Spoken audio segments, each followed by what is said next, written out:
What's up everyone? Mika kwento ako.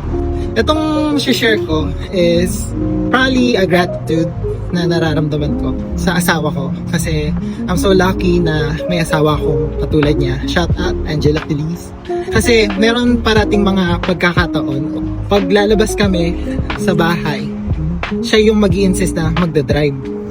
Regardless, pag uwi ko sa work, tapos papasyal namin yung anak namin, si Mika. Tapos tinatanong ko siya parati, or sinasabi ko siya parati, so gusto mo nagdadrive? Tapos hindi siya sumasagot, like parang, yeah, parang ganun lang yung sagot niya. One night, pauwi kami, pagod na kami, neto, ganyan, galing kami sa isang event. Ginawa ko, dumiretso ako sa driver seat. And then, ako yung nag-drive pa uwi. And usually, kapag ini-insist niya yung pagdadrive, siya yung magdadrive, hinahayaan ko lang. Tapos parati ko sinasabi, gusto mo nagdadrive, my love, no?